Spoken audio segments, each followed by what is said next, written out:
Welcome to the Visionary Chronicles, a business strategy podcast where we provide insight to those looking for creative, executable strategies built around the latest disruptive ideas, innovative cultures, product creators, and marketing solutions.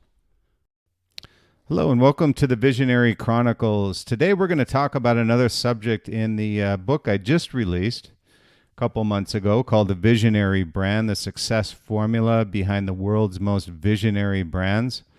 Very blessed to have that be a bestseller on Amazon, and also just recently in October, as a matter of fact, received the Reader's Favorite Award for Best Nonfiction Marketing Book. So very proud to have that in the trophy case as well. So just wanted to let our listeners know that. And if you are interested, we do have given away the ebook and a free copy at bryansmeltzer.com, bryansmeltzer.com. You sign up for our Visionary Chronicles newsletter, and we'll send an ebook off to you. So we'd look, hopefully, once you receive it, be able to put a review out there for us. We would certainly appreciate it. So again, very blessed to have that Reader's Favorite Award, very prestigious award for the Marketing Nonfiction Best Book. So we had that in October. So proud to say that as well. So today we're going to talk about brand bloodlines.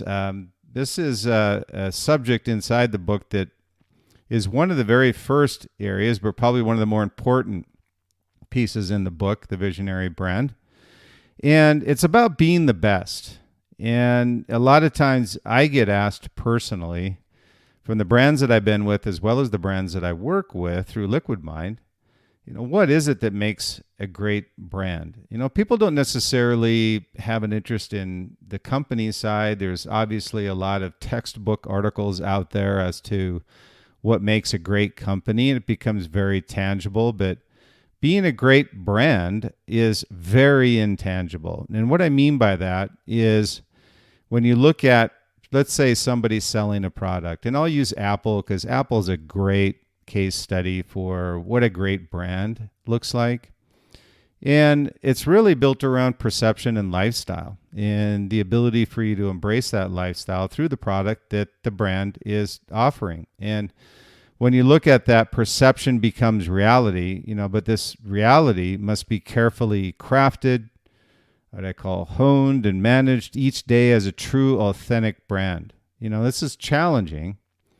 And the reality is that's why there is so few premium brands in our world. And when you look at the good, better, best principle of positioning in the marketplace, the best brands are always the premium brands, and they're the best brands. But they're the most challenged to maintain that best status in the marketplace. But at the same time, they are the ones that traditionally draw the best talent.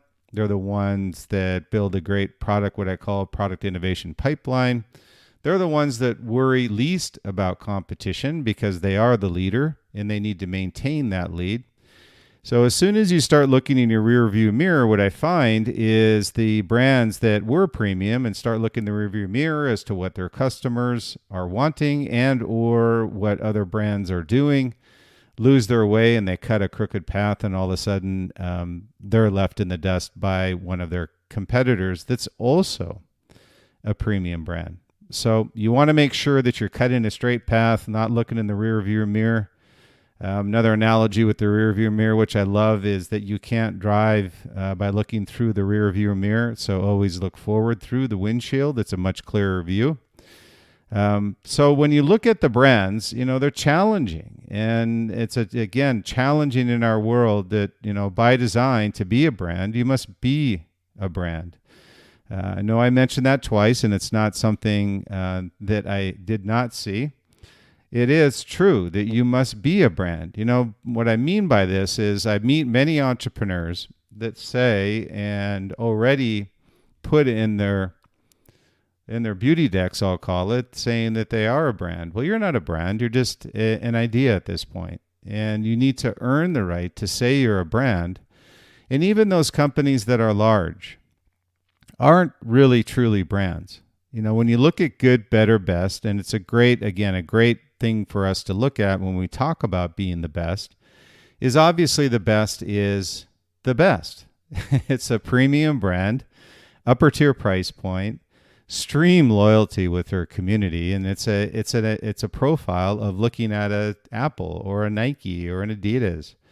And when you look at these great brands, it's all built around experience. If you truly look at, hey, maybe Adidas doesn't make the best footwear in the world, but I can tell you that they allow their community to live a lifestyle through their brand that is the best in the world.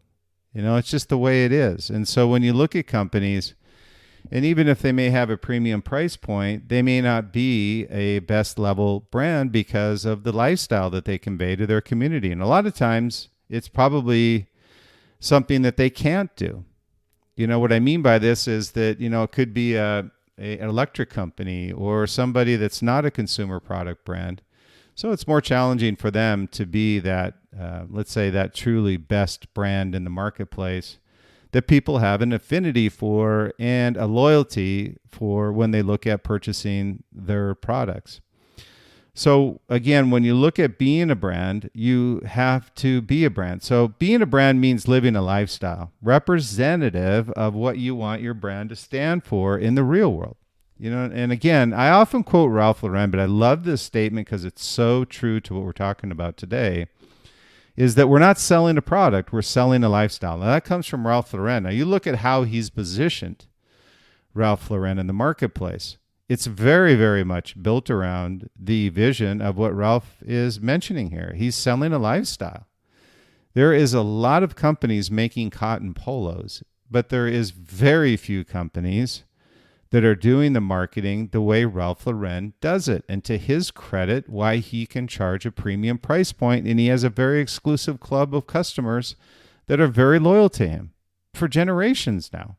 So one thing to be a brand, but it's another thing to be a brand for generations. And again, I look at these one-hit wonders, those that had one product, they're in and out the door. It's very much like 80s band back in the day when you had one hit and they were gone. They didn't do a full album, but you loved the one song that they did.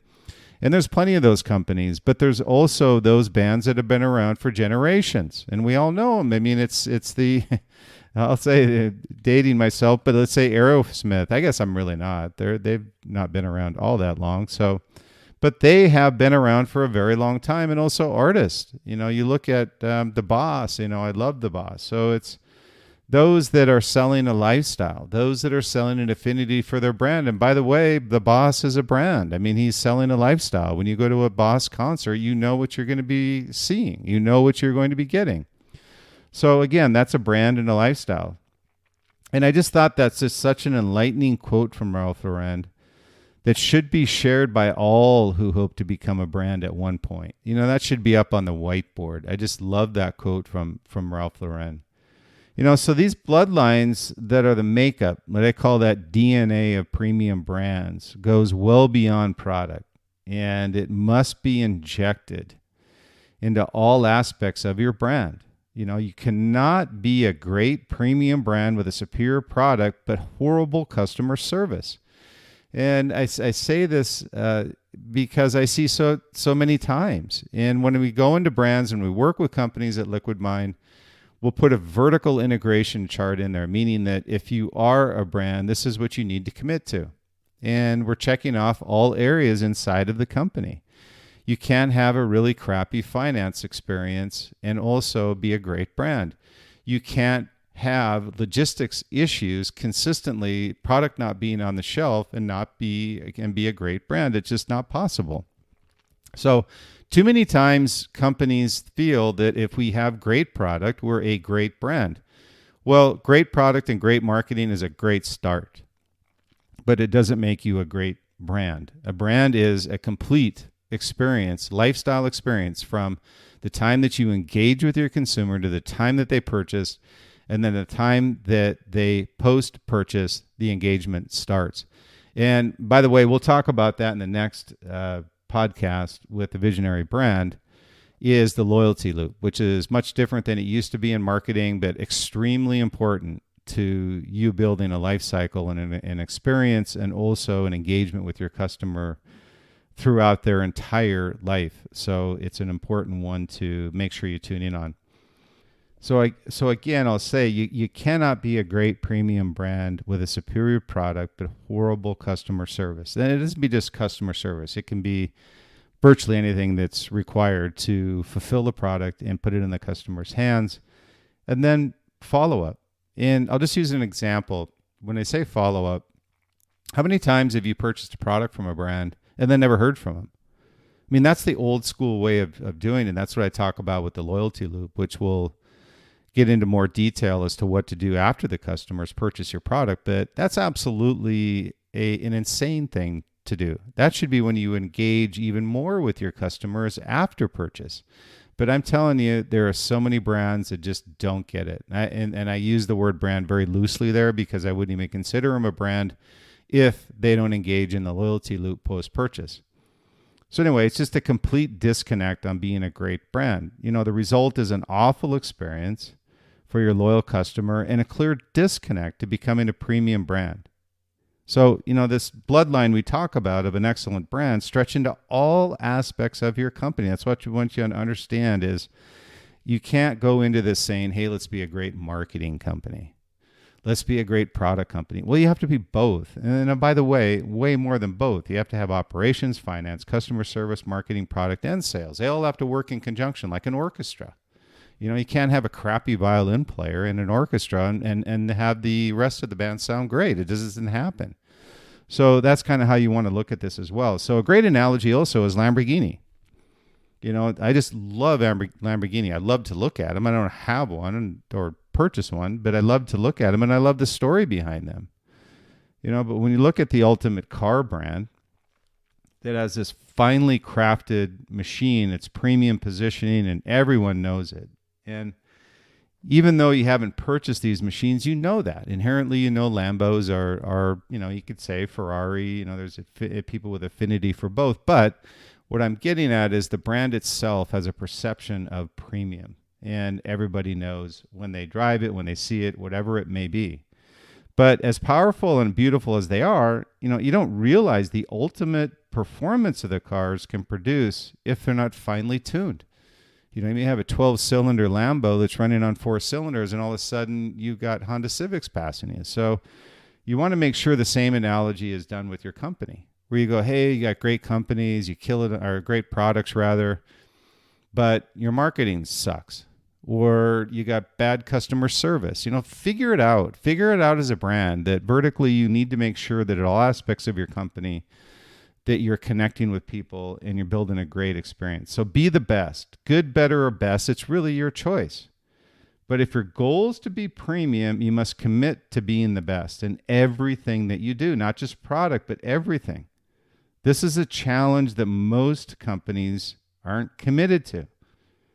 And again, why there's so few premium brands. Far too many companies overlook the simple things that most companies, let's say customers, don't. Customers look at the small things. And it's really the difference between a 4 and 5-star resort. I asked sometimes when I was I didn't stay there, I was just asking them, somebody who's in the hotel industry, I says, what makes a 4-star versus a 5-star? And one of the things he had mentioned was that the 5-star had a 5-star restaurant. But the other said it's interesting. The other point he said is it's in the details. And I thought that was very interesting because he said it's in the details. It's in the polishing of the knobs. It's in the chip paint. It's in the little details that makes the difference between a 4 and 5-star resort. So think of the same thing with your company. It makes your customers loyal and provides the stickiness to keep them returning. They have eyes.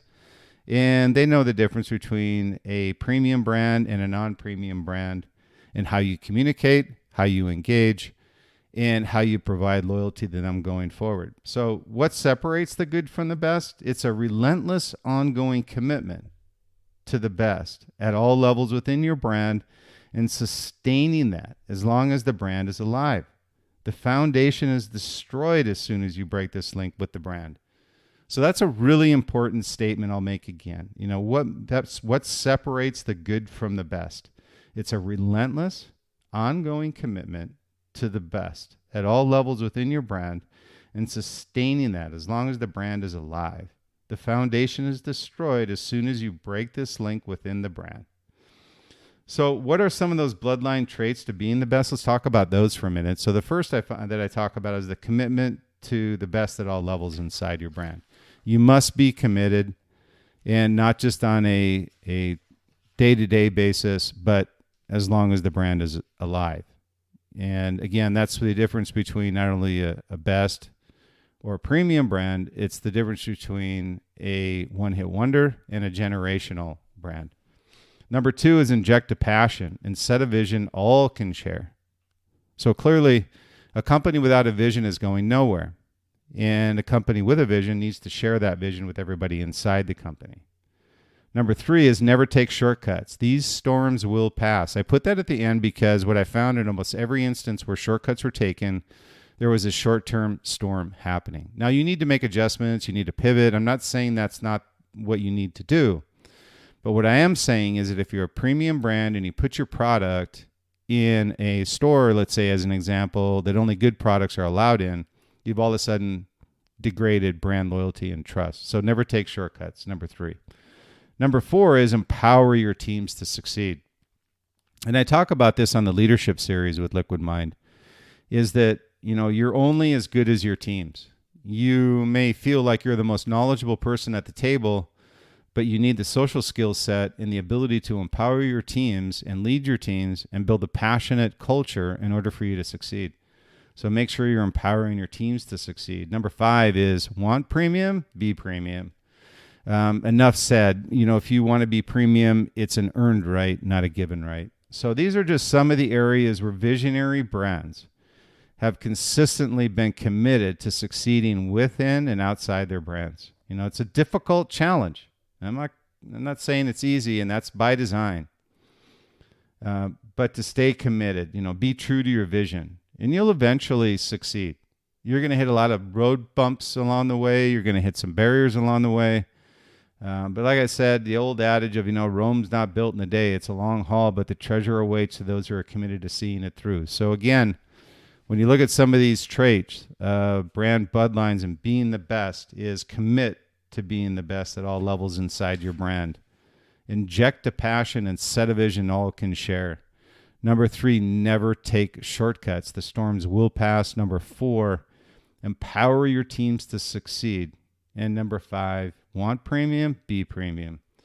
And so I always say, thanks for listening to the Visionary Chronicles. You can listen to us across all podcast platforms, Apple Podcasts, Google Play, Amazon. We're on Amazon now, Pandora, Spotify.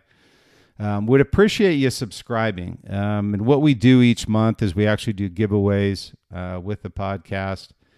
And we are now in the process of bringing on new guests. And we'll have them here starting in 2023, actually. And we also have a sign-up form for those that are interested in being part of the Visionary Chronicles guest list. And we have about 3 to 4 month window on guests coming up. So would appreciate, again, subscribing to the Visionary Chronicles podcast. Don't miss any episodes. You have some great ones coming up. Stay true, stay authentic, be different, and be great. Enjoy your journey, and have a great day.